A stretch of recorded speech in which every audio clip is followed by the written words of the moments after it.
여러분 안녕하십니까? NBS 뉴스 24입니다. 경북 의성의 쓰레기산을 기억하십니까? 농촌에 만들어진 어마어마한 규모의 불법 폐기물 덤이었죠.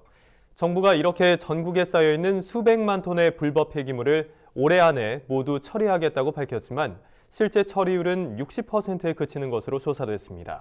네, 그런데 서울의 처리율은 100%에 달하는 반면 농촌 지역은 50% 미만인 곳이 대부분이라 폐기물 처리에도 도농격차가 나타났습니다. 김민경 기자가 보도합니다.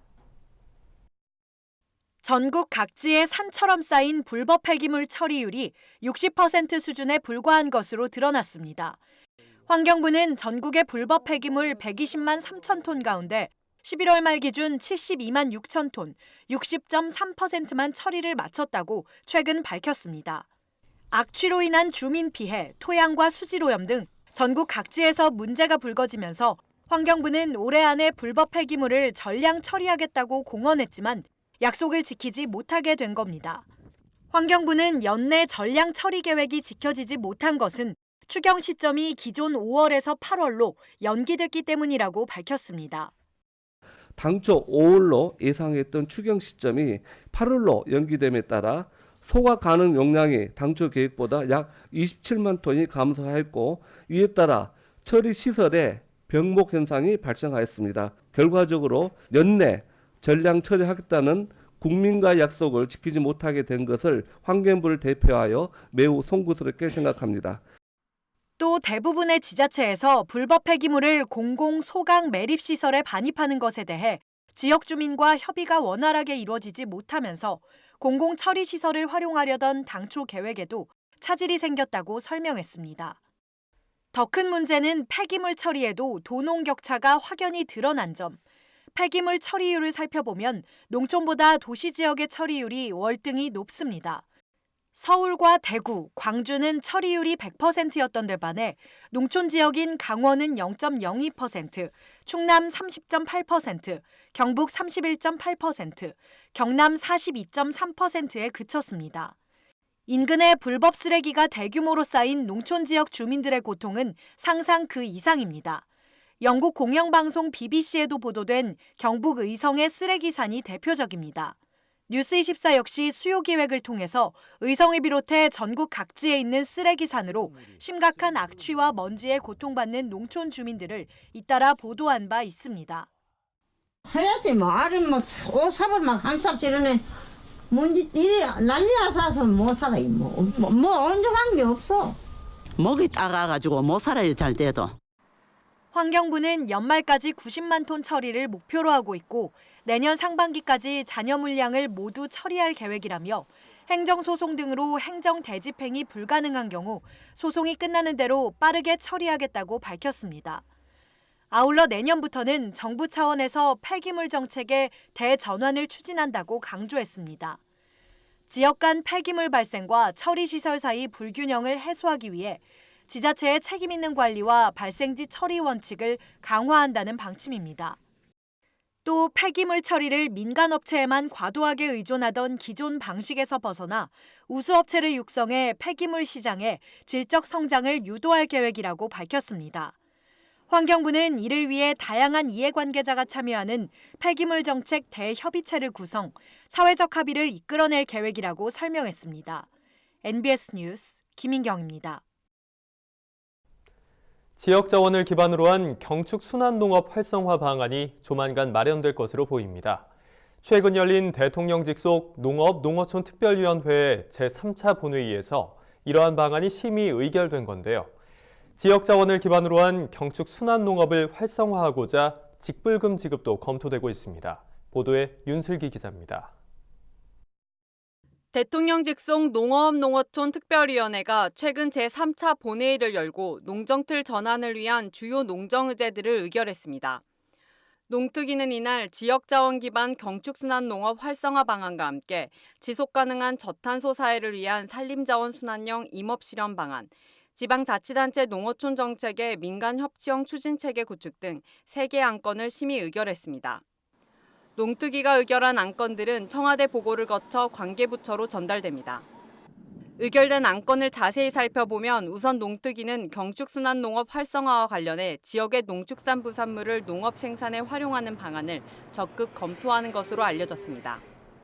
이를 위해 경종농가가 가축 분유를 사용해 환경 보전에 기여하거나 양축농가가 환경이 허용하는 수준으로 가축 사용 마리수를 감축할 경우 공익형 직불제 프로그램에 선택형 직불금을 지급하는 방안도 제시할 계획입니다. 이와 함께 토양 양분 관리 제도 단계적으로 도입할 방침입니다. 산림자원 순환형 임업 실현을 위해선 산림 바이오매스 이용 활성화, 산림 경영 관련 규제 완화와 세제 지원, 임업 직불금 제도 도입 등을 추진하는 방안이 포함됐습니다. 세부적으로 농산촌 재생에너지 보급 확대를 위한 산림 바이오매스 생산 기반을 지원하고 오래 사용하는 국산 목재 제품의 이용도 늘려 임업을 활성화시킬 계획입니다. 지자체 농어촌 정책의 민간 협치형 추진체계 구축 방안에도 다양한 내용이 담겼습니다. 우선 지자체가 지역 특성이 담긴 농어촌 정책을 추진할 수 있게 통합적 행정체계를 구축하고 민간 조직화를 촉진함과 동시에 민간의 자치 역량을 강화할 예정입니다. 또한 농어촌 정책 추진 체계를 제도화하는 데도 집중할 계획입니다. 한편 농특위는 조만간 문재인 대통령이 참석하는 농정틀 전환을 위한 국민 공감 대회를 개최할 예정입니다. 농특위 관계자에 따르면 문 대통령은 이 자리에서 농특위 전국 순회 타운홀 미팅 등을 통해 제기된 국민의 의견을 듣고 문재인표 농정의 방향을 직접 밝힐 것으로 보입니다. MBS 뉴스 윤슬기입니다. 봄 감자와 고랭지 감자의 수확량이 크게 늘면서 올해 들어 감자 가격이 약세를 지속하고 있는데요.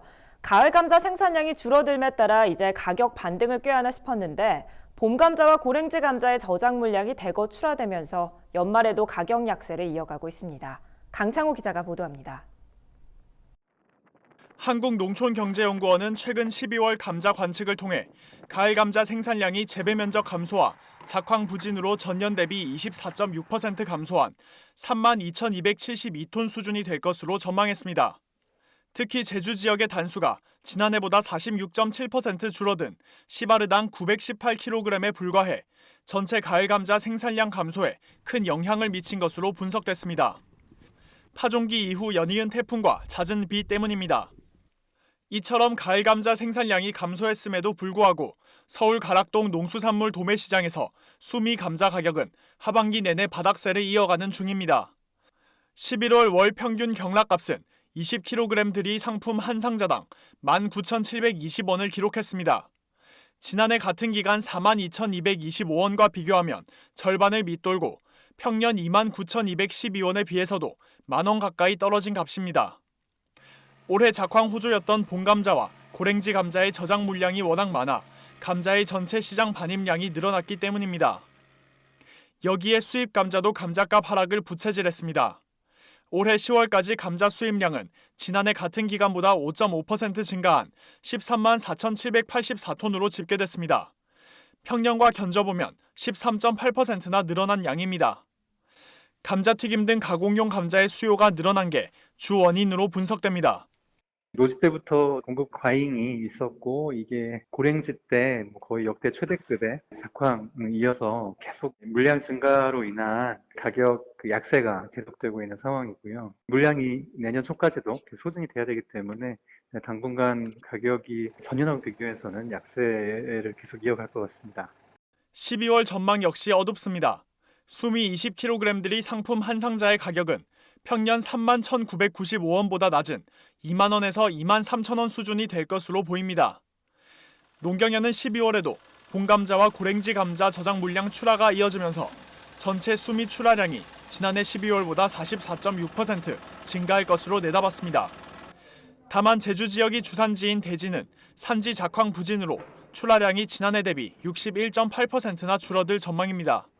MBS 뉴스 강창호입니다. 2060년이 되면 15세에서 64세의 나이에 해당되는 인구와 65세 이상 고령 인구 수가 거의 비슷할 것이라는 분석이 나왔습니다. 급격히 진행되는 고령화와 저출산 때문인데요. 그럼에도 불구하고 우리나라 국민 3명 중 1명은 노후 준비를 하지 않고 있는 것으로 조사됐습니다. 이현경 기자가 보도합니다. 급격한 고령화에 따른 노년 부양비 부담이 빠르게 늘고 있는 가운데 우리나라 국민의 노후 준비는 여전히 미흡한 것으로 나타났습니다.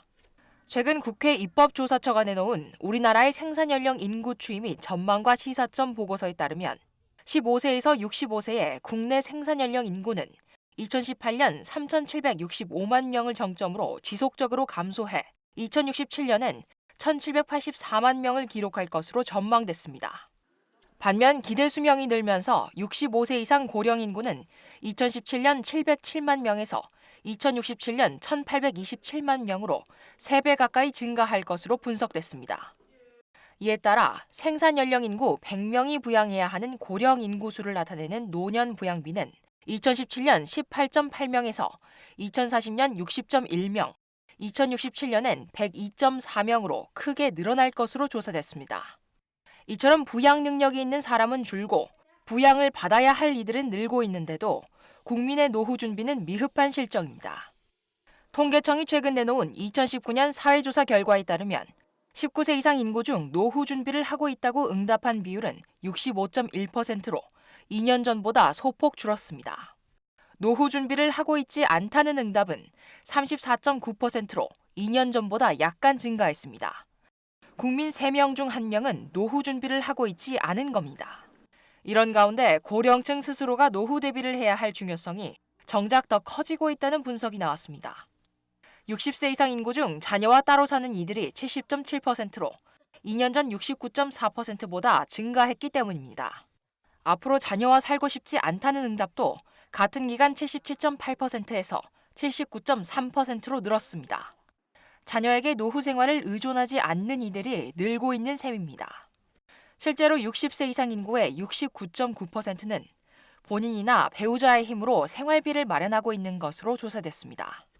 다만 정부나 사회단체의 지원을 받고 있다고 응답한 비율이 2017년 9.9%에서 2019년 12.4%로 늘었습니다. 국회 입법조사처 관계자는 생산연령 인구 감소에 대응하기 위해 취업 의사와 능력이 있는 고령자가 노동시장에 적극적으로 진입할 수 있도록 취업 알선과 적합한 직무 발굴 등을 검토할 필요가 있다고 밝혔습니다. 생산연령 인구의 감소는 미래 노동력 공급 감소로 이어지고 잠재 성장률을 저하시키는 요인으로 작용할 수 있는 만큼 이에 따른 다양한 대비책 마련이 필요할 것으로 보입니다. NBS 뉴스 이영경입니다. 겨울무는 인삼보다 낫다는 말이 있을 정도로 다양한 영양 성분과 글루코시놀레이트를 함유해 항암 효과와 소화에 탁월한 것으로 알려졌는데요. 최근 심혈관 질환을 개선하는 데도 무가 효과가 있는 것으로 나타났습니다. 농촌진흥청은 김치의 주 재료로 많이 쓰이는 무 추출물이 심혈관 질환 개선에 효과가 있음을 과학적으로 확인했습니다. 서구화된 식습관으로 해마다 늘고 있는 심혈관 질환은 한국인 사망 원인 2위를 차지할 만큼 심각한 국가 문제로 대두되고 있습니다.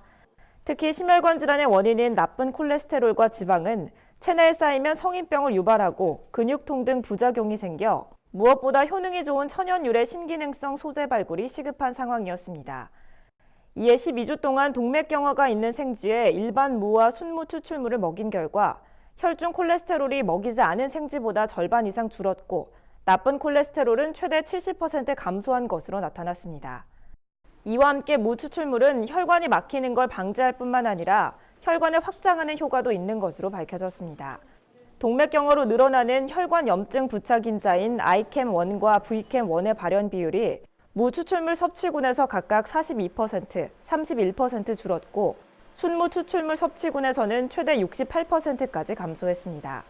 혈관 확장 인자는 무 추출물 섭취군에서는 57%, 순무 추출물 섭취군에서는 100%인 2배나 증가했습니다.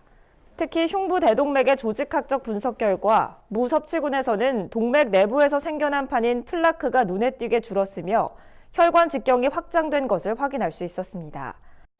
또한 무에 들어있는 시나프산과 바닐릭산, 프로토카테슈산 등의 성분이 콜레스테롤을 줄이고 에스트로겐을 증가시켜 심혈관 질환 바이오마커 조절과 질환 개선에도 효과가 있는 것으로 나타났습니다. 무는 좋다라고만 알고 있었지만 어떻게 좋은지는 잘 과학적으로 밝혀지지 않았었거든요. 이제 인체 적용 시험을 통해서 어떤 심혈관 질환 개선 효과를 확인하고 그 다음에는 식의약 소재로서 좀 더 광범위하게 사용될 수 있을 것으로 생각됩니다. 농진청은 이번 연구 결과를 고려대학교와 함께 특허 출원을 마치고 심혈관 질환 개선을 위한 제품 개발을 추진할 계획입니다. 다음은 간추리 뉴스입니다. 사단법인 소비자공익네트워크는 최근 서울 중구 농협중앙회 중회의실에서 창립 25주년 기념 행사를 개최했습니다. 이번 창립 25주년 기념 행사에서는 우리 농업과 농촌의 공익적 가치를 주제로 전문가 기조 강연과 토크 콘서트가 진행됐습니다. 또 올 한 해 동안 소비문화 개선과 발전에 기여한 황주홍 국회 농림축산식품 해양수산위원장 등 3명에겐 감사패를, 1개의 기업에는 소비자 감동 대상을 각각 수여했습니다. 소비자 공익 네트워크는 소비자가 행복한 사회를 목표로 소비자의 기본 권리 보호와 불공정한 시장 환경 개선을 위해 노력하는 전문 소비자 단체입니다. 전라남도가 2020년 친환경 농업 육성기금 70억 원에 대한 신청을 내년 1월 14일까지 받습니다. 지원 대상은 도내에서 1년 이상 거주하며 친환경 농업을 실천한 농민, 법인, 생산자 단체와 유통업체 등으로 운영자금은 2년 거치 일시 상환, 시설자금은 2년 거치 5년 균분 상환으로 융자 지원합니다. 단 과수산업에 한해 3년 거치 7년 상환으로 친환경 농산물 유통업체 및 가맹점 사업자는 최장 10년 이내에 임대차 계약기간 종료 후 일시 상환이 조건입니다. 희망자는 사업계획서와 신청서를 작성해 주소지 관할 읍면동 사무소에 제출하면 됩니다. 경상남도가 겨울철 돼지 유행성 설사 PED의 유행이 우려됨에 따라 도내 양돈 농가를 대상으로 방역관리 강화 조치를 추진합니다. 돼지 유행성 설사는 제3종 법정가축 전염병으로 주로 새끼 돼지에서 구토와 수양성 설사를 일으키고 대부분 탈수로 폐사됩니다. 돼지 유행성 설사를 예방하려면 어미 돼지에게 예방 백신 접종을 실시하는 것이 좋습니다. 이에 도는 특히 전파의 주요 원인인 돈산의 분변 제거와 의복 등에 대한 소독을 철저히 실천해 줄 것을 당부했습니다. 최근 충청북도 농업기술원은 우리나라 산야에서 볼 수 있는 야생 민자주 방망이 버섯을 국내 최초로 상자 재배에 성공했다고 밝혔습니다. 송이과에 속하는 민자주 방망이 버섯은 9월에서 11월까지 우리나라 산림에서 낙엽 위에 단생 혹은 군생하는 자줏빛의 식용버섯으로 약용으로도 이용되는 기능성 버섯입니다. 도농기원은 앞으로 민자주 방망이 버섯의 대량 생산 가능성을 검토하고 현장 실증을 거쳐 농가에 보급할 계획이며 점차적으로 수출 방안도 모색할 계획입니다. 저희가 준비한 소식은 여기까지입니다. NBS 뉴스 24 마칩니다. 함께해 주신 여러분 고맙습니다.